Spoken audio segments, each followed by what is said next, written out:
రాష్ట్ర విభజన జరిగి దశాబ్దం దాటినా రెండు ప్రధాన కార్యాలయాలు ఇప్పటికీ రాష్ట్రానికి తరలి రావటం లేదు. కృష్ణానది యాజమాన్య బోర్డు, పోలవరం ప్రాజెక్టు అథారిటీ ఇప్పటికీ హైదరాబాద్ కేంద్రంగానే పనిచేస్తున్నాయి. ఎప్పుడు తరలింపునకు ఏర్పాట్లు జరిగినా ఆ సంస్థల పెద్దలు కొన్ని తూట్లు పొడిచేలా వ్యవహరిస్తున్నట్లు సమాచారం. కృష్ణా బోర్డు చైర్మన్తో పాటు ఒక డివిజన్ను హైదరాబాద్లోనే ఉండేలా చూసుకుని మిగిలిన కార్యాలయాన్ని అమరావతికి తరలించాలని కొత్త ప్రతిపాదన రూపొందించారు. అదేవిధంగా పోలవరం ప్రాజెక్టు అథారిటీ సీఈఓ హైదరాబాద్లోనే ఉంటూ మిగిలిన కార్యాలయాన్ని రాజమహేంద్రవరం తరలించాలని యోచిస్తున్నారు. ఈ మేరకు కేంద్ర జలశక్తికి ప్రతిపాదనలు పంపుతున్నట్లు తెలిసింది.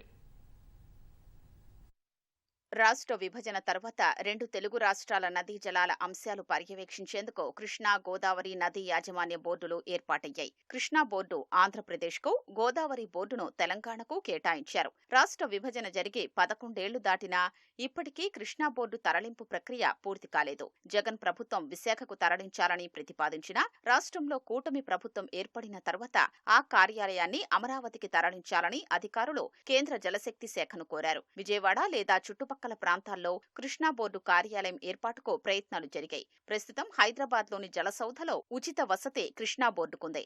విజయవాడలో కూడా ఉచిత వసతి అవసరమని బోర్డు ప్రతిపాదిస్తోంది. కృష్ణా బోర్డు అధికారులు, స్థానిక అధికారులు కలిసి 3 చోట్ల కార్యాలయ భవనాలు పరిశీలించారు. గన్నవరం సమీపంలో ఉన్న మేధా టవర్స్, మంగళగిరిలో ఉన్న ఒక ప్రైవేటు భవనం, దుర్గగుడి ఎదురుగా ఉన్న జలవనరుల శాఖ మోడల్ హౌజ్లు పరిశీలించారు. విజయవాడలో ఉన్న జలసౌధ సొంత భవనంలోనే ఒక ఫ్లోర్ ఏర్పాటు చేస్తే బాగుంటుందనే అభిప్రాయమూ ఉంది. జలసౌధ ఇతర కార్యాలయాలు వేరే చోట సర్దుబాటు చేసి కృష్ణా బోర్డు ప్రధాన కార్యాలయాన్ని విజయవాడకు తరలించొచ్చు. అయితే కృష్ణా బోర్డును విజయవాడకు తరలించినా బోర్డు చైర్మన్ మాత్రం హైదరాబాద్ లో ఉండేలా ఒక కొత్త ప్రతిపాదనను తీసుకొచ్చారు. క్యాంపు కార్యాలయం ఒకటి హైదరాబాద్ లో ఉంచుతూ ఒక డివిజన్ అక్కడే ఉంచాలన్నది ప్రతిపాదన. క్యాంపు కార్యాలయం హైదరాబాద్ లో ఉంటున్నందున చైర్మన్ ఎక్కువ రోజులు అక్కడే ఉండేందుకు వెసులుబాటుంటుంది. ఇలా అక్కడి నుంచే విధులు నిర్వహించే ఏర్పాట్లు చేసుకుంటున్నారు. హైదరాబాద్ లో చాలా కాలంగా నివాసముంటూ అక్కడ డిప్యుటేషన్ పై పనిచేస్తున్న ఏపీ అధికారులు కొందరు కూడా బోర్డు తరలింపునకు ఇష్టపడ్డం లేదు. వారు సైతం చైర్మన్ ఒక డివిజన్ అక్కడే ఉండేలా చూసుకునేందుకు మద్దతు పలుకుతున్నారు.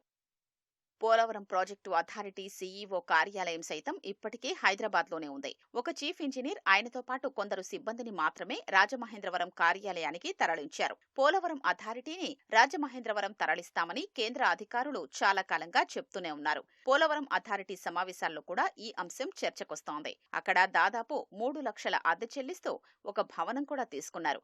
అందులో ప్రస్తుతం డిజైన్లకు సంబంధించిన చీఫ్ ఇంజనీర్ కార్యాలయం మాత్రమే ఏర్పాటైంది. కేంద్ర జలశక్తి కార్యదర్శి ఇప్పటికే పోలవరం అథారిటీని రాజమహేంద్రవరం తరలించాలని మౌఖికంగా ఆదేశాలు కూడా జారీ చేశారు. పోలవరం ప్రాజెక్టుకు హైదరాబాద్కు ఎలాంటి సంబంధమూ లేదు.